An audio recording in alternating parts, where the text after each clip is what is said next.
have a few more people come in as things get rocking and rolling. If you were at my first Lunch and Learn, thank you so much for being here. I know we're sans lunch today, so thank you so much for being here in spite of that fact.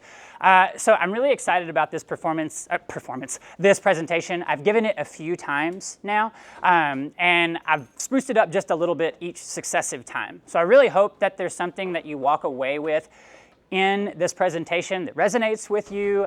That's not a pun. We will be talking about actual resonance as it relates to the stage. And so first of all, anybody ever been on the stage in terms of performance or public speaking, or been in a choir, or been in a church choir, or did children's choir as a kid? If you've done any of those things, then you have been a performer, right? And I'd like to challenge your conceptions of what a performance actually is. Okay, so let's get started. Just a few objectives for today. I want to talk about what it means to get in the zone, to adopt a performance mindset. Number two, I'll give you a little bit about me.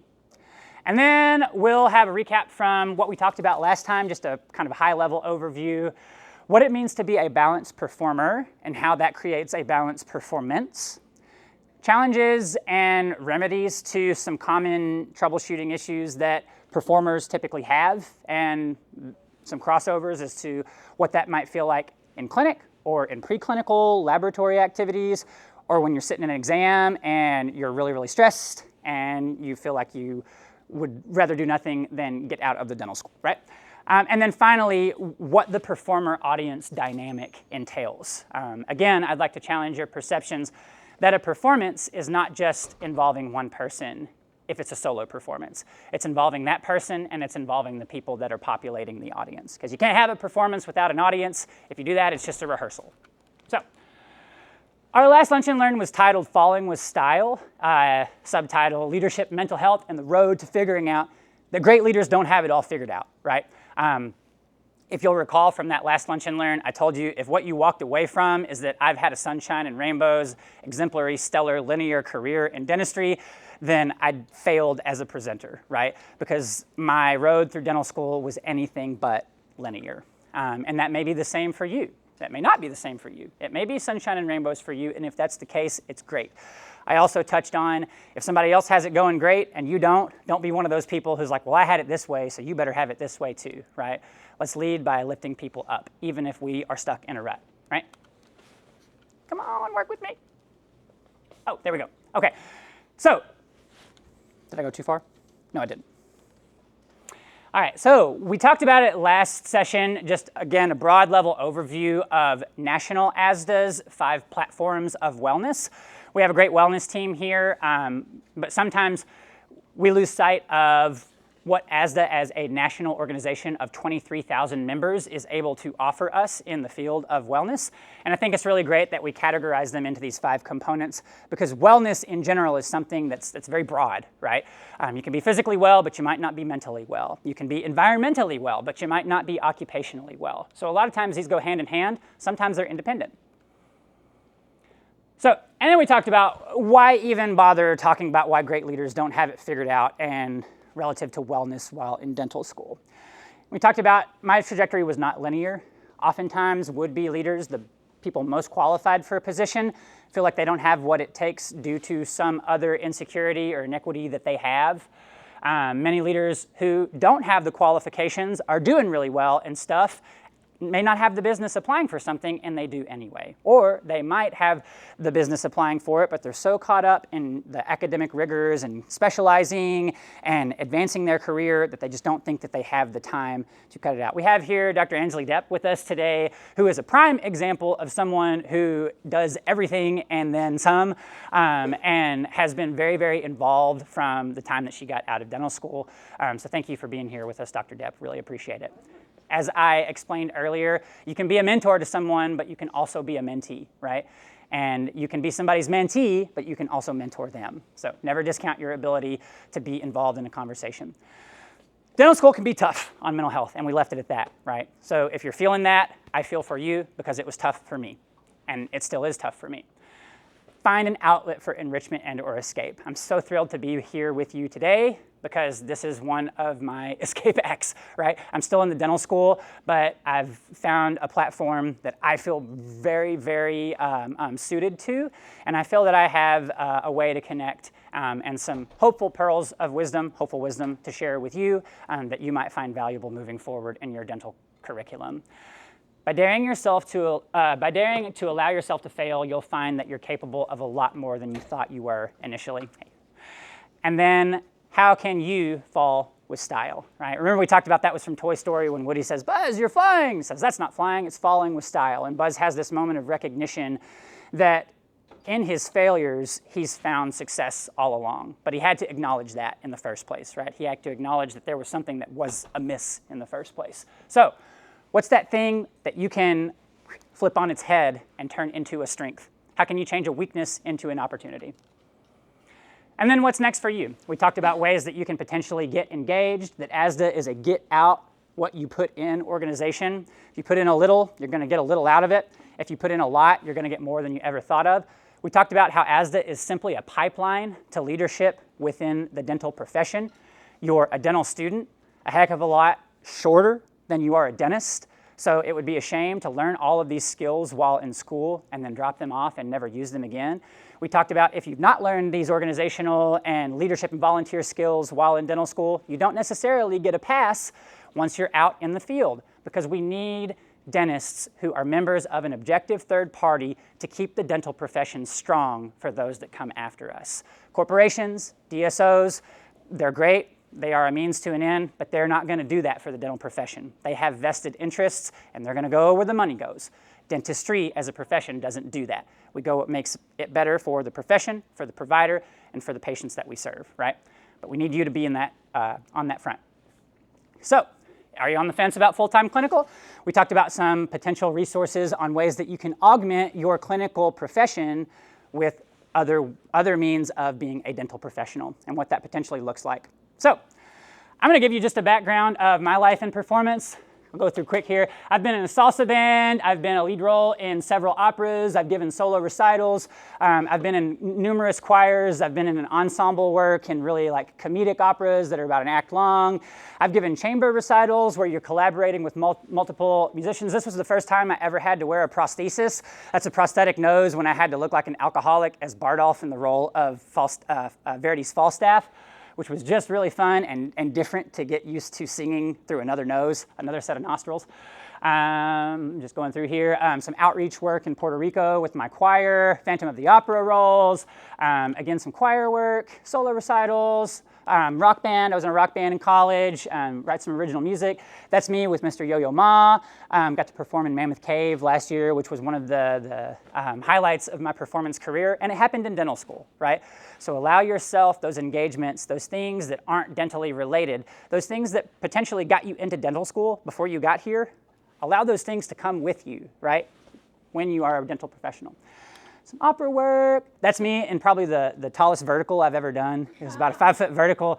It was pretty awesome, and it was right on stage.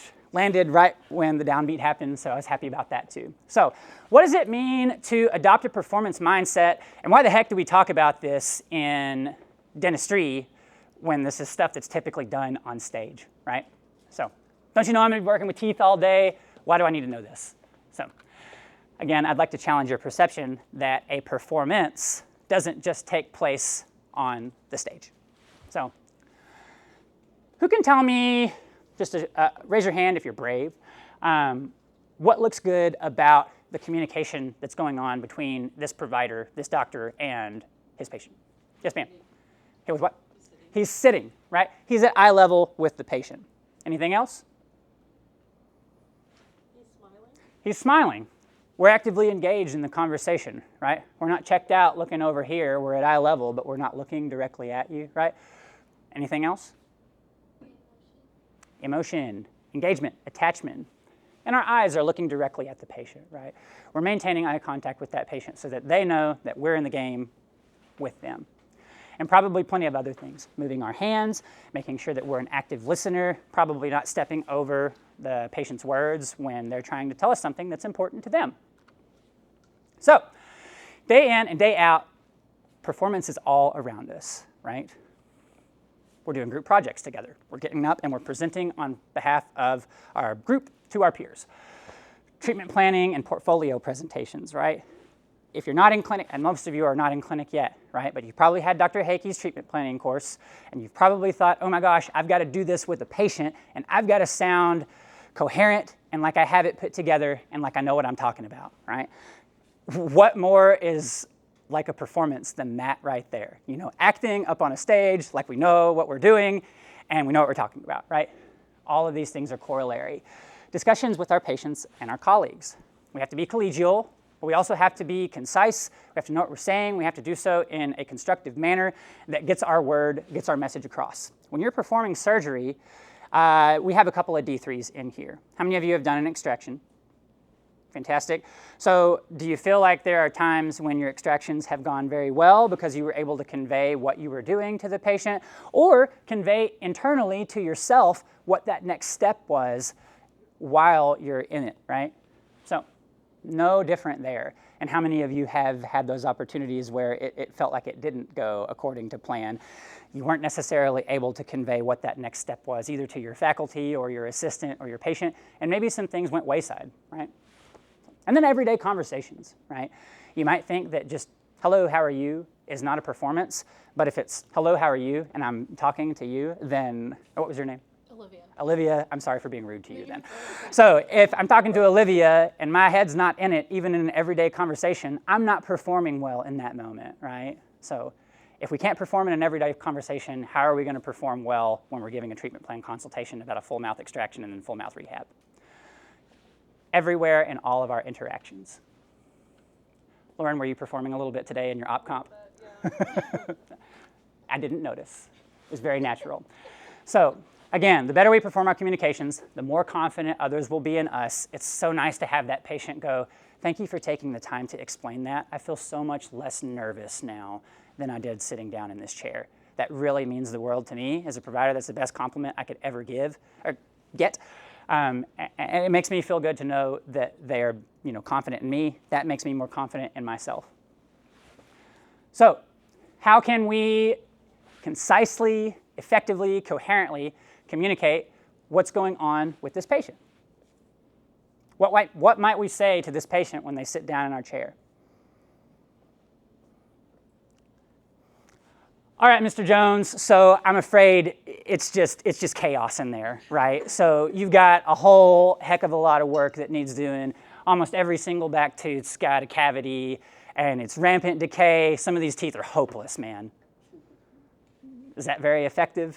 This doom and gloom, doomsday, the patient's already nervous. They sit down in the chair and you drop this A-bomb on them. No. How about we take a picture of them first? Not necessarily have cameras in the clinic yet, but a great way of getting a patient on board with your treatment and communicating effectively is pulling them along and putting into layman's terms what you see in their mouth. So a great way to do that is asking them a question, saying, so, Mr. Stevenson, what do you feel like is going on here? What do you see that looks a little bit abnormal? And you pull them into that conversation, right? It's a two-way street. Well, I've noticed that I have this discoloration on these back teeth. There's some old fillings there, but they're a little sensitive, and I don't know if that's normal. It's been a while since I've had a checkup. Okay, thank you for giving me that information. Would you like to know, kind of what I see here? Oh, yeah, sure. And then we can start having that conversation about there's some pretty serious decay. We want to be quick with this. We want to be prompt. We want to get you in as fast as we can. It's not life or death, but if we want to, have these teeth for foreseeable future, if we don't want to look at more extensive, more expensive options, then we might want to be proactive about this rather than reactionary. So this is me right before I had a gingival graft here at the dental school, and I don't make light of this situation. Be sure to inform your patients of all of the implications of what their treatment entails, because I felt that I was a little bit in the dark here. I think that the graft went very well, but I felt that in terms of my post-operative instructions, they left something to be desired. That communication, it was a Friday afternoon, it was late, the procedure went long, it was more extensive than the provider thought, and I was kind of shortchanged on my post-op. That landed me in the ER later that night, and I lost about 1.25 liters of blood. Again, I don't blame the resident for that. I just think there was a communicational lapse that if a few minutes would have been spent explaining what these at-home care instructions could have been and should have been, then we wouldn't have been in that position. And I wouldn't have had to go back for post-op evaluation, which nobody likes to have to do. So, anybody know who this guy is? I know you can see the movie. Who said it? Yeah, Syndrome. Okay. Does anybody know Syndrome's best quote from that movie?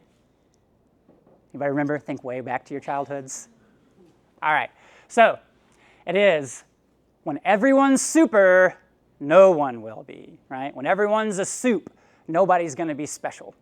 So, as you are all sitting here, I see most of us are wrapping up on lunch. That's great. I would like you to challenge your convention of what it means to be silly. So, when everyone is acting the fool, when everybody's up, scratching their head, patting their tummies, the one person who looks silly is the one person who is not scratching their head and patting their tummy, right? So, dare to be bold. We're going to do a little bit of interaction here in a room of people afraid to be weird. Maybe there's a multitude of you who are not afraid, right? So, what that means is I would like you to please stand. Ooh, I got hooked up here. Please go ahead and stand for me. Thank you. I really do think that a lot of what I learned in the performance world will pay dividends in terms of such a physically active role such as dentistry. After my boards weekend, I spent about a week with some really, really severe neck pain, and I started feeling every bit of 32 years of age. So dentistry will tire you out faster than yesterday's news, right? So be sure that you're recognizing that, communicating with your body so that we're not burning out. So in that respect, I would like you just to relax, please. Kind of shake it off for a second. And I'd like you to take your hands just to about, waist level. And I want you to feel, is there some tension in my shoulders that I'm carrying right now? Is there tension in my elbows? Is there tension in my wrists? Is there tension in my phalanges, in my fingers? That's a fancy word, right, D1s? So, did I use that correctly? I don't remember. So what I'd like you to do is just a simple bob. I also want you to feel, is there any tension in my knees, in my hips, in my ankles, and in the bones of my toes and feet? And what I want you to do is simply bob up and down. We're going to shake. We're not shaking actively, right? We're not forcing our muscles of our wrists and our elbows to shake. We're just letting that nice release, that nice freedom, move them up and down. Gravity is doing its trick, right? We can move a little faster, see how relaxed we can be. Nice bobs. We're not exerting too much force. We're not doing too much effort.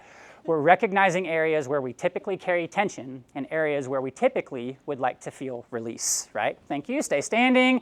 Next, we have a limb count-off. Anybody who's been in band or choir knows where I'm going with this. So you can follow after me. We're going to start with the right hand, right leg, left leg, and we're going to start with 8. We're going to count down to 1. Here we go.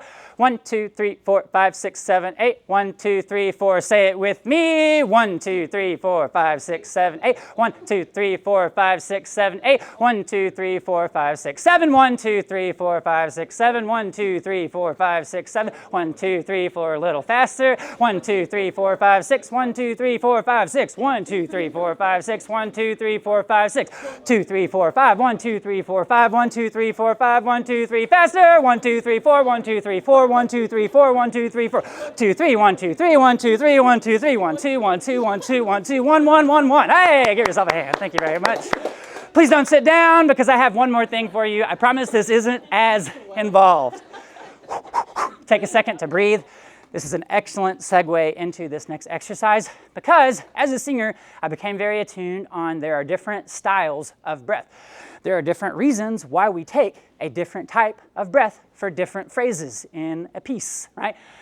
That stands to reason that there might be different ways that we can breathe for different things not on the stage, not involved with singing, right? So what I would like you to do is, once again, arms to our about waist level here. When you breathe, I want you to feel like you're taking a drink of water. We want to have that epiglottis get out of the way. We want to have the soft palate rise. This is why I got interested in dentistry in the first place, because there's a lot of anatomical connections into the vocal anatomy.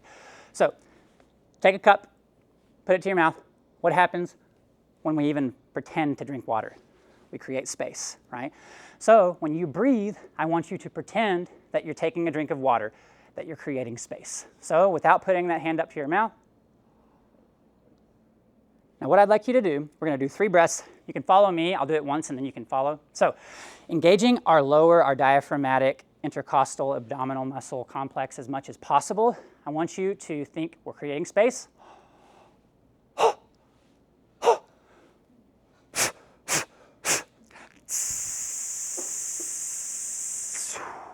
And release whatever you have left on that. With that, we're seeing how long we can keep that breath going. With our FEV, with our forced expiratory volume, right? We're seeing how much we can expel in 1 second, right? And we're a little bit more conservative with our, right? Because there are moments where we need to be just a little bit more conservative. There's moments where we need to be very conservative, right? Same thing with dentistry. Here we go. 1, 2, 3, and breath. Here we go. And hand motions too, if you don't mind. Let's try and augment what we're doing in our bodies externally. 2, 3, and. So it's like ha, ha. Here we go. 1, 2, 3, and.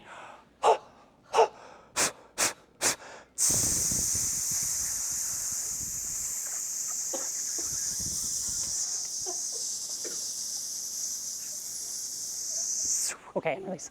Thank you very much. Don't sit down yet.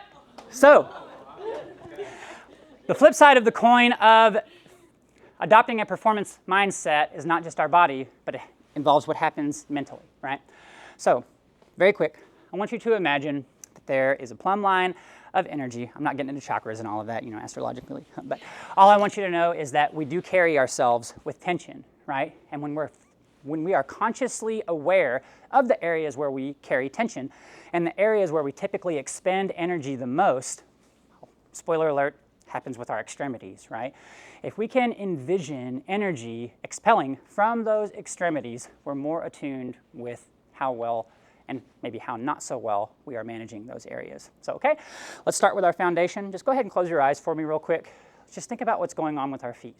Can you imagine a plumb line of energy coming down from the bottoms of your feet, the balls of your feet, and anchoring us to the ground? Not so much that we're stuck in the muck, but that we feel like somebody can't come over and just push us right off, right? Let's feel what's going on with our arms, right? From our shoulders down, we don't have to extend them out, but just relaxing.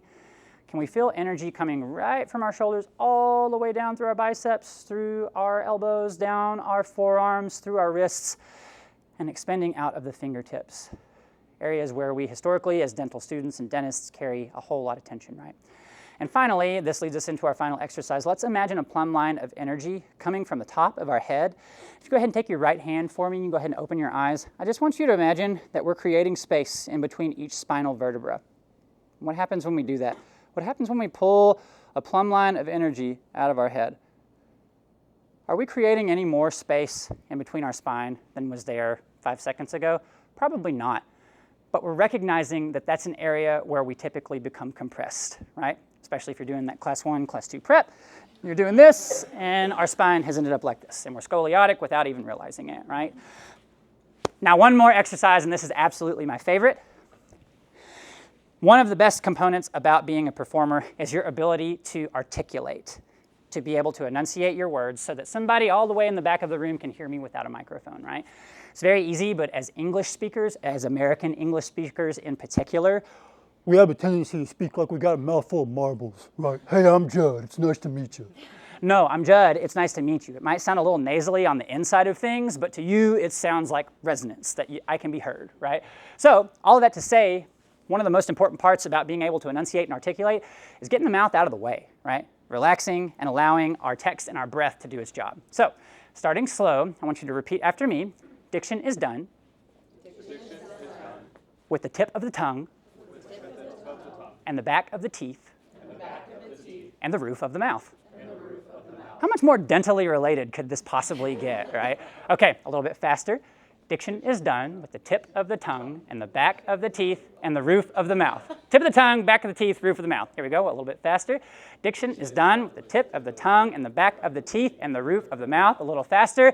Diction is done with the tip of the tongue and the back of the teeth and the roof of the faster. Diction is done with the tip of the tongue and the back of the teeth and the roof of the mouth faster. Diction is done with the tip of the tongue and the back of the teeth and the roof of the mouth. And all of a sudden you're an auctioneer, right? You never knew it. All right, thank you very much. You may be seated. I appreciate your engagement there. Really, I do. It means the world to a performer to have people performing alongside you. And remember, when everyone's silly, no one will be.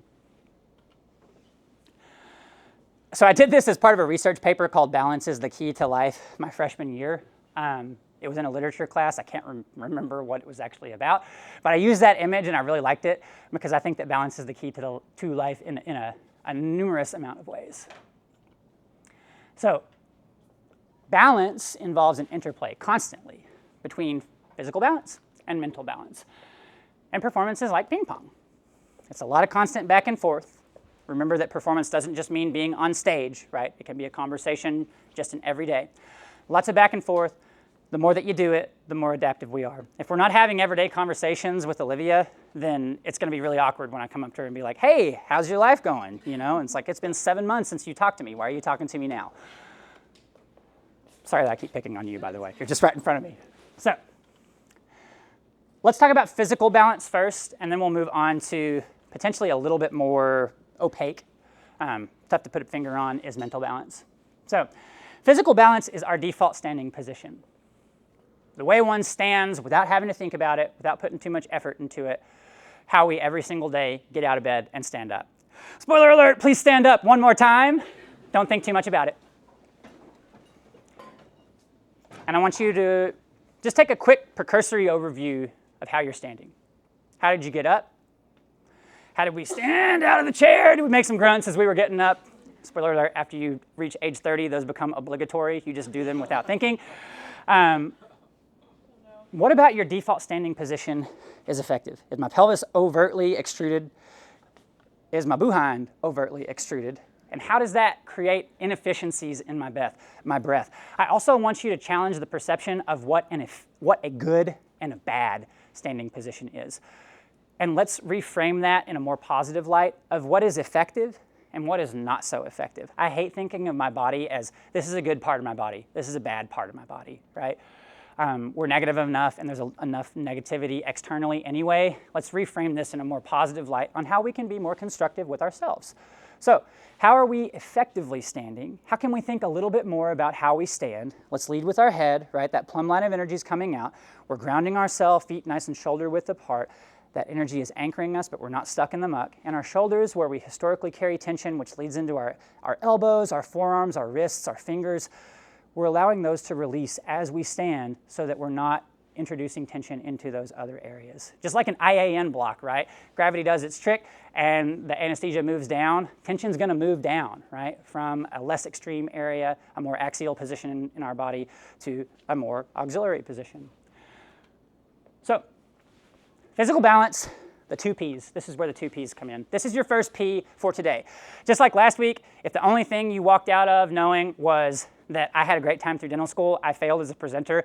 If you cannot remember these 2 Ps, then I have failed as a presenter for you today. So, what does physical balance also mean? I'd also like to call it poise.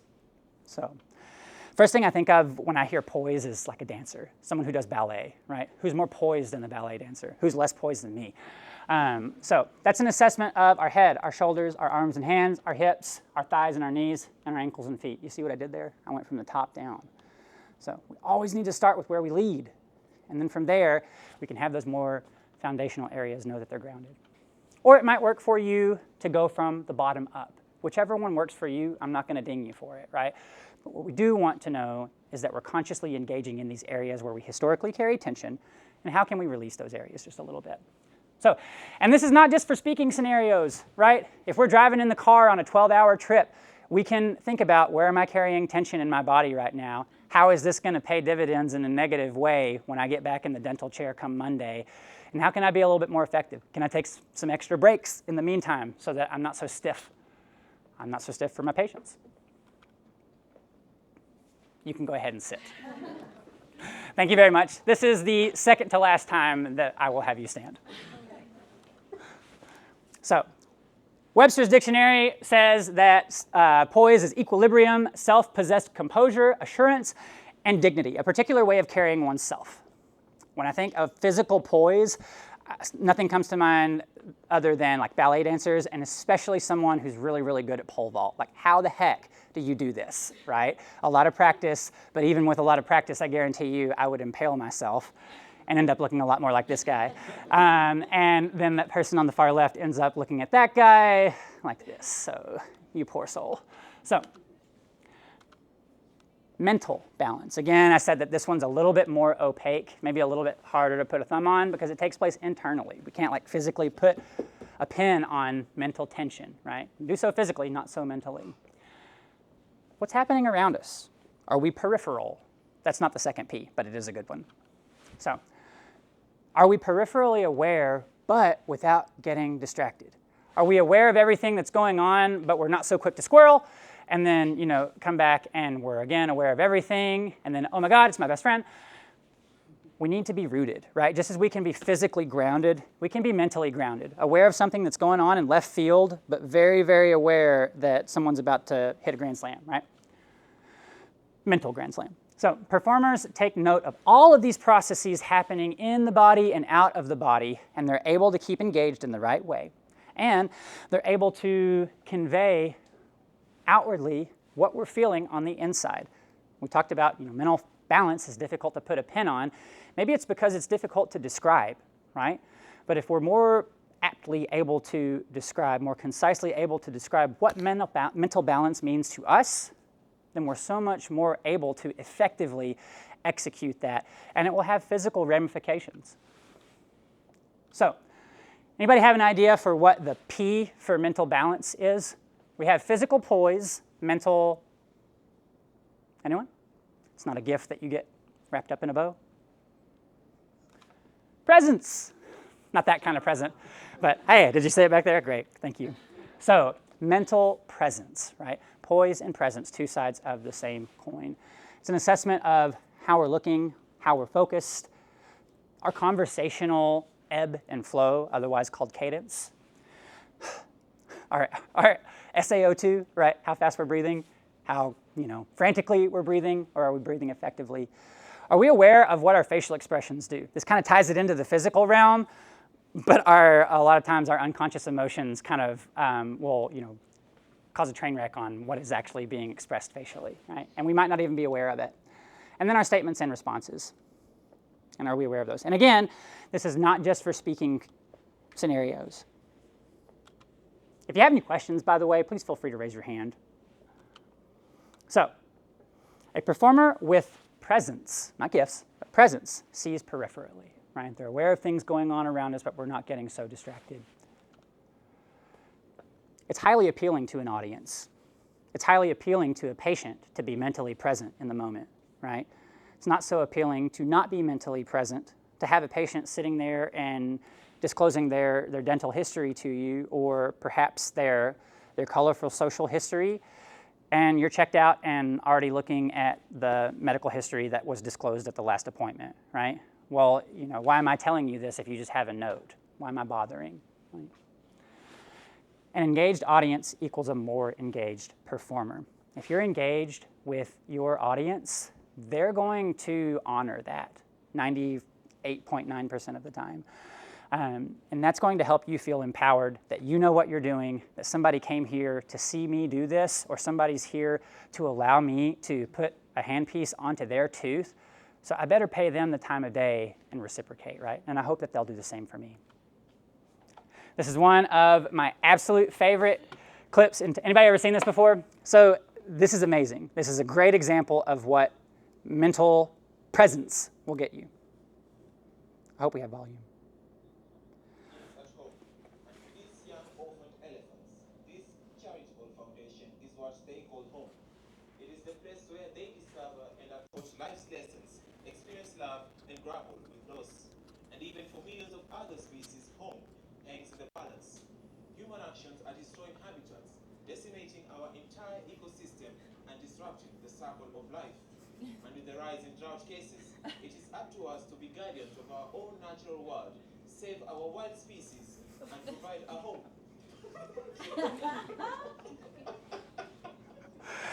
So I love this video so much because that reporter, he is just in it, right? This elephant trunk be damned, you know, I'm gonna finish this newscast, this bit.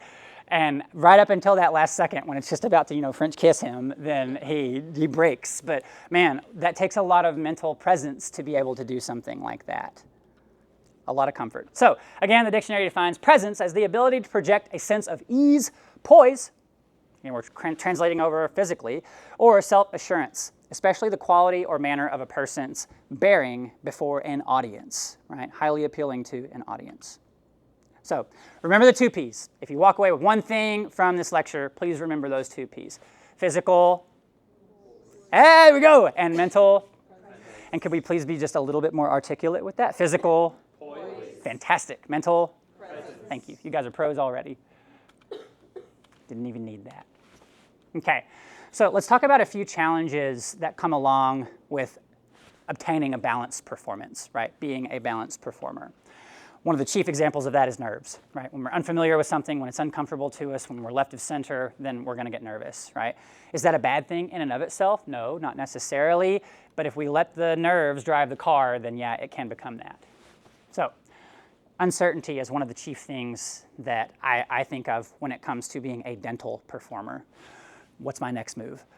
I need to go get faculty coverage before I move on from here, right? And we feel like we have a rope and we need just a little bit of slack before we can move on to that next thing.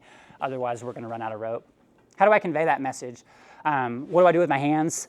When do I walk in? What do I say to this patient if something goes wrong, if I pulp this tooth? What do I say to the faculty if I pulp the tooth? I'm sorry. And then how do I control the narrative? Because ultimately, you are in control of your narrative if you allow yourself to be. And you're not in control if you don't allow yourself to be. So just as we gave a few pro tips at our last Lunch and Learn, little pearls, hopeful of how to obtain different platforms of wellness in your own life, I hope that you'll take these as just some real world, kind of rough and ready tools that'll help you to hit the ground running in whatever performative aspect you find yourself. Performance is usually not the best time to experiment, right? So if you've never used a Garrison matrix and you're about to do a class 2, then maybe this operative competency is not the best time to use a Garrison matrix for the first time, right? Maybe we want to practice a little bit with that before we implement that into performance, right? Maybe if I haven't actually looked at the words to a song, it's probably not a good idea to get up on stage and try and perform that song before I've had a chance to do so in the practice room. So physical tension is another challenge that we might face in terms of having a balanced performance. That includes locked knees, shaky legs, clenched fists, tight shoulders, clenched jaw, bruxing teeth, lots of things that I didn't even introduce, right? Tension headaches, that one of the biggest career killers right there in terms of impeding your mental balance. So a pro tip here is let your breath keep you grounded. Our breath does so much for us that we don't even realize. Our unconscious mind is working 28 hours a day, 370 days a week, 370 days a year, sorry, 8 days a week. And what you'll find is that we breathe sometime around 3,000 to 5,000 times a day. Do we ever think about that? Maybe a half of a fraction of a percent of the time we think about how we're breathing, right? So let your breath do its job. You don't have to think about breathing all the time, but recheck in every once in a while. Be mentally present with the job that your body is doing, and if you feel yourself very, very tense, take a few seconds, let those alveoli repopulate with oxygen, and allow yourself to reconnect physically by engaging mentally. So some remedies here to uncertainty: prepare, learn, practice, right? Know how to use a Garrison, know the indications, contraindications to septicane before you give a block, right? So don't do that. Remember to breathe, right? How many of you get into like a practical or a patient procedure for the first time and you, and then 5 minutes goes by and you're like, oh God, why am I so lightheaded? you're like, oh crap, I forgot to breathe. Okay, so don't pass out on your patient. That, class 2 is gonna have to wait if you're in the floor, right? So, and then uncertainty gradually morphs into more certainty, right? So allow yourself to be uncertain because you're just going to be, but rest in the comfort that by doing this again and again and again, it might not happen as fast as you like, but you will get less uncertain. Everybody good? If I go to about 12:55, that's about when I'll wrap up here. Thank you so much for your time. So, a few challenges in terms of self-consciousness is irrational fears, right? How many of you have feared, you've studied 45 hours for an anatomy exam and you're afraid that you're gonna fail it, right? Were you ever really in danger of failing it? Well, maybe. Probably not, right? We often go to doomsday. We catastrophize things, and that's not healthy for us. It's not healthy for those around us, right? Because remember that when we're saying things outwardly, that's a performance. So if you're an all-A student, you're all that in a bag of chips, and you say something like, oh my God, I'm afraid I'm gonna fail that test, how does that make the person who is historically actually on the verge of failing a test feel? So our words have implications, and they have power, and they have meaning, right? If you're that person who's constantly on the verge of failing, do you think people are really going to want to be around you all the time if all you're talking about is how much you're failing, right? I'm saying that to myself, too. That's a helpful reminder for all of us. So dental school is kind of a performance, right? We have to be on our A game all the time. So allow yourself some grace. I think I said that at the last presentation. Practice makes better. It does not make perfect, and I'm a keen example of that, okay? So again, allow yourself grace. Know that by practicing, we're moving that goalpost closer to us, but it's never gonna be potentially the perfect thing, right? Maybe nor should it be. So some self-consciousness when you're stuck in your head, right? You just can't seem to get out of it. I'd love to be physically poised, but I'm so mentally present on what's going on inside of me that I just can't hang. Why is my eyelid twitching? Great job.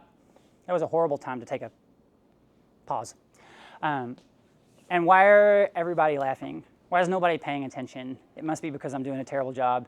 It must be because I did something, really, really stupid on stage, right? Is that the case? Probably not. The people probably just said an inside joke and it made them laugh. And I'm cueing in on that. And because of some insecurities, I'm thinking that that revolves around me. People may be here to see you perform, but that performance might not, every unilateral aspect of what's going on during that performance probably isn't about you, right? So have a little grace, but also have a little bit of humility too. I think that goes a long way. And a pro tip here is pick spots on the wall and perform for those. That was the best advice that I was ever given in music school, was when I was in a master class with only like 10 to 15 of my peers, and I could feel their eyes just boring on me because all of the lights were on. What am I supposed to do, right? Like they're judging me, or I feel like they are. And my voice teacher said, act like you're looking at them. So I learned how to zone out and act like I'm talking to both Rhea and Amanda and Ariadna at the same time, but I'm not looking at them. I'm looking at this, I can't even say, is that a jacket, a bag? I'm looking at this yellow thing that's right here, and that's my best friend right now, because now I feel like they think I'm engaged, they think I'm looking right at them, I'm invested, but I'm looking right through them, right? I don't necessarily recommend that with a one-on-one interaction with your patients. So, hi ma'am, how are you doing today? Good, how are you? Yeah, I'm doing well, thank you. It's nice to see you. So what brings you in for us today? You, Judd. Oh, okay, well, thanks so much. So not so engaged, right, not so present, but for a gross audience, for an audience of multiple, it's really, really helpful, and it'll keep the nerves at bay. I promise you this. Anybody, are you getting a little bit of help from this? Are you picking up what I'm throwing down? Are you thinking like, why am I here? I could have been doing so many other things. And if that's the case, thank you for being here. I'm sorry for wasting your time. So anybody know who this is? Yeah, Jack Black. One of the first people that comes to mind in terms of self-consciousness or having subconscious fears and just throwing that out the window, not caring about how we look, not caring what people think about us, is this underwear-clad video recording man who is just not afraid to be a doofus in front of others. And I really respect him for that. I think he's a really great asset to the performance community for that reason. And his band Tenacious D is one of my favorite of all time. Actually came to see them. I went to see them in Tulsa on the same day as my interview day here in Louisville back in 2019. So that's a fun memory. So accomplish each task one by one, right? Just like dental school, if you think about how many things you have to do in that 4-year period, if you think about how many things you have to do in a 1-week period in dental school, it will drive you crazy, right? Or at least it'll just pop a pin in that motivational balloon at the best, right? So allow yourself grace. Check things off one at a time. We talked about it that last Lunch and Learn. Sometimes you're gonna feel like you're digging the dental school hole with a front end loader. Sometimes it feels like a shovel. Sometimes it feels like a baby spoon, right? But as long as you're digging dirt, you are moving that goalpost along, right? And you're getting closer to your end goal. Just don't make a habit out of digging with the baby spoon more than the front end loader. Draw from your past experience, whatever that may be. When I got to dental school, did I think that in any universe, what I had learned on the stage and in terms of classical voice performance would help me one iota of how much it has helped me functionally, practically get out the door of dental school? Heck no. I thought, my God, I'm a fish out of water.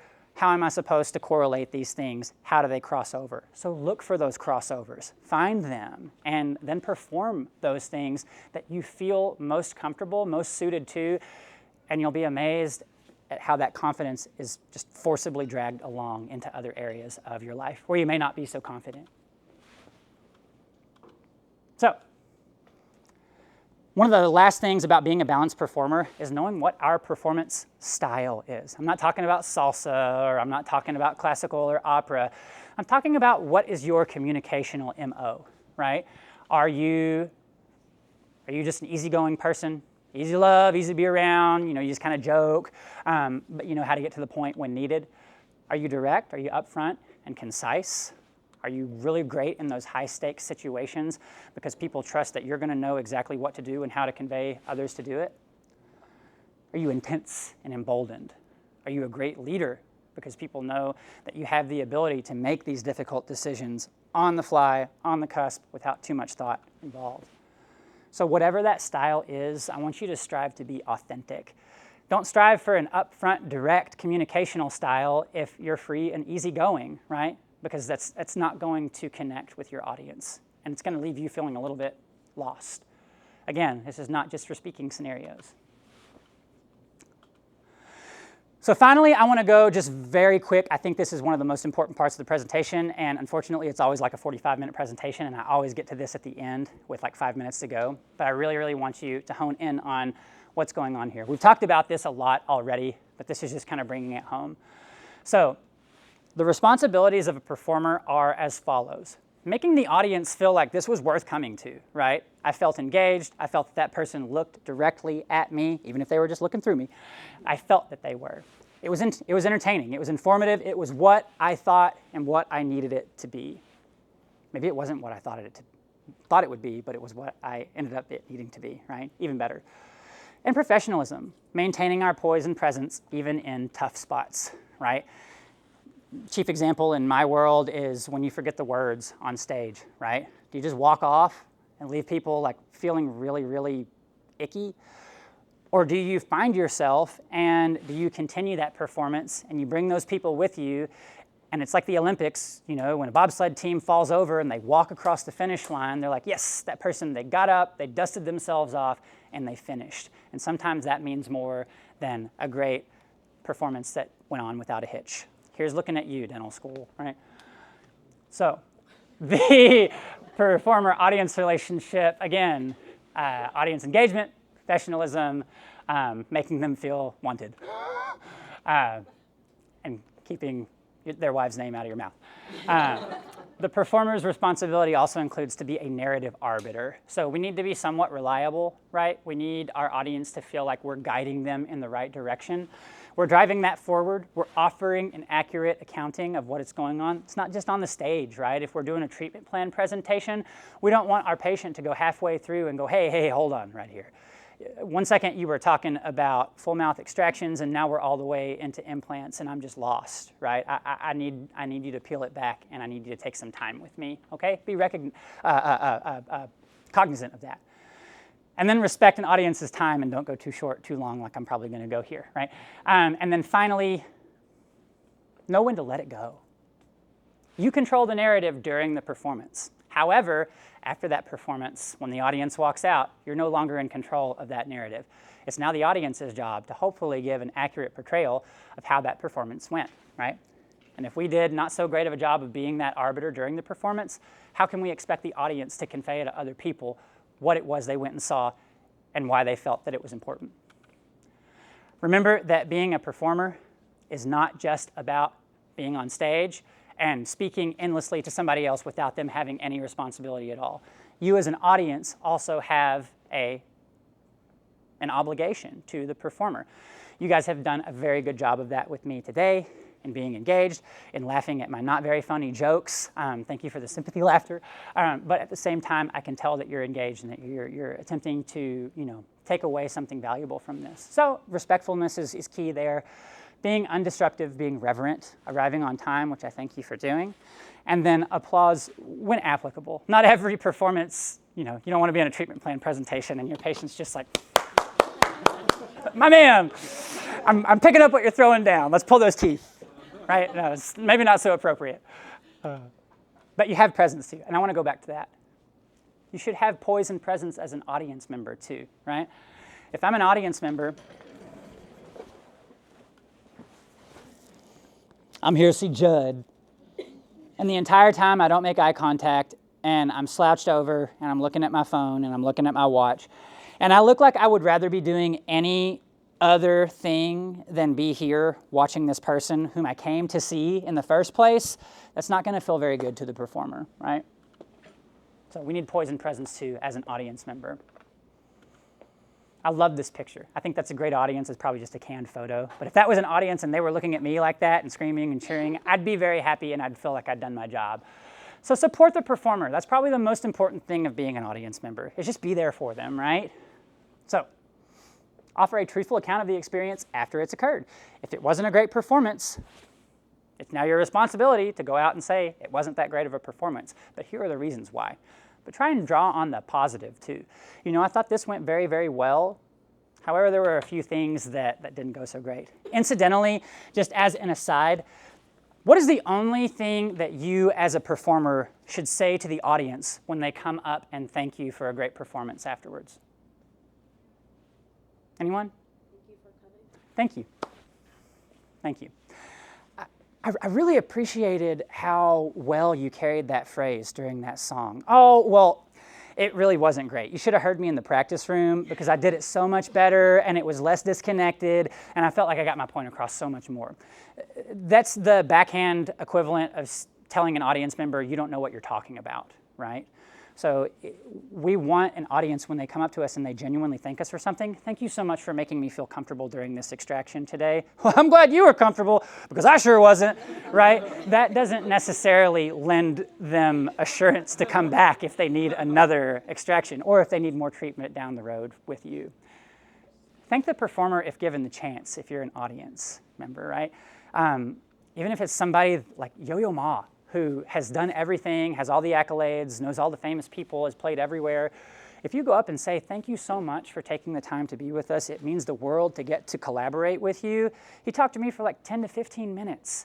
And that's just amazing that someone of that status was willing to take the time of day.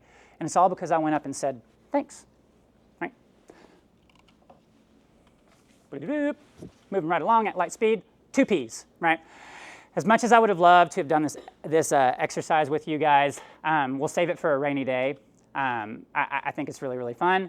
But it just involves, and you can do this in your own worlds too, find a person and have one be the listener or one be the speaker, and then have one be the control. Thank you, Dr. Depp. Oh, you're fine. So have somebody who is a volunteer listener while you're giving a fictitious or a real account of a vacation that you just went on, right? And have that person go through 4 different phases. 1, being optimally poised, so physically there, but mentally checked out. Being optimally mentally present, but just like, my God, can we get this over with? Like you guys are probably doing right now. And then poor poise, poor presence, optimal poise, optimal presence. Then flip it on its head, have someone being the presenter who's doing all of those things, and have the listener be really engaged, but then they're kind of like, why are you even telling me this if you don't seem invested in this conversation? Hey, Tamara, I'd really like to tell you about the vacation that I just went on. Oh, hey, Ariana. It's nice to see you. So I went to Mexico, and it was really great. Oh, Lauren, I wanted to talk to you, really quick before you go. Oh, I'm so sorry, Tamara. I'll get to you in just a second, right? Again, be invested in the performance setting that you find yourself in at the time. And to close, I really hope that you will stick around for probably my favorite clip of what not to do in a performance and how not to be a just god-awful audience member at the same time.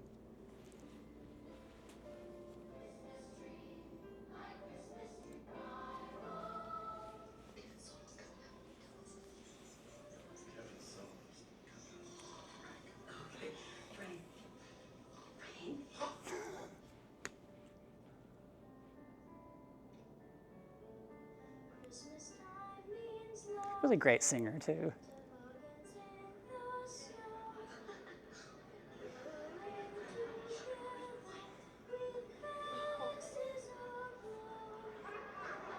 And I damn this entire audience to hell because they are really, really bad.